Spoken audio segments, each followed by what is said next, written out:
Well, Jim, our final question this week on the Drive-Thru was sent in via email to CornyDriveThru at gmail.com from Steve Van Etten. With all the talk on the 605 Superpodcast Observer Hall of Fame special about the candidacy of guys like Tully, Arn, JJ, and Ole, how would you feel about the original four horsemen getting in as a whole faction? Well, yeah.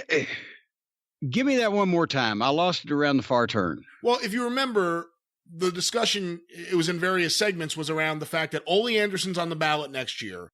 Currently on the ballot for the Wrestling Observer Hall of Fame is Tully and Arn as a team with JJ as the manager, which, all things considered, is a rather short period of time for someone to be on the Hall of Fame ballot. You could argue Tully, you could argue Arn, you could argue JJ, but putting them together as a unit. Yes. Okay, I get. Yeah. So, well, it actually, yes, it should. If Ole Anderson goes in the Hall of Fame, it ought to be for his team with Gene.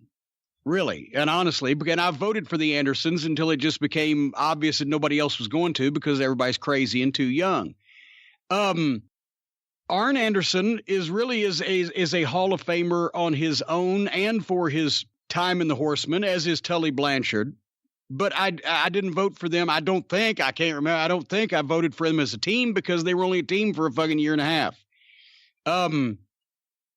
So yeah, I get that point. If they're going to do something like that, put people in the Observer Hall of Fame like they're doing in some others in multiples, like they're part of a team and a single and a group or whatever, then yes, they ought to just go ahead and say the first incarnation of the Horsemen. Who would vote against that?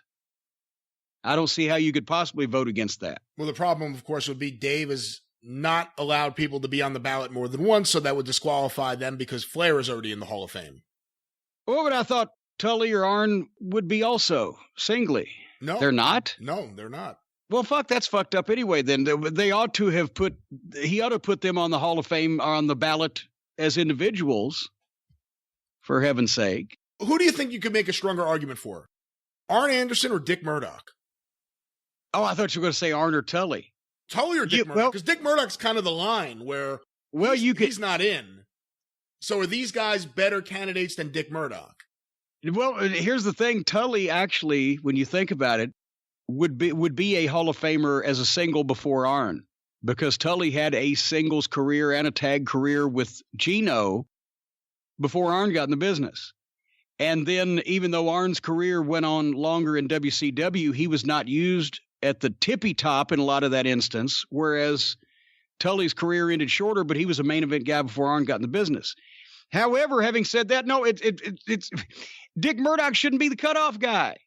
Dick Murdoch should be in the Hall of Fame too.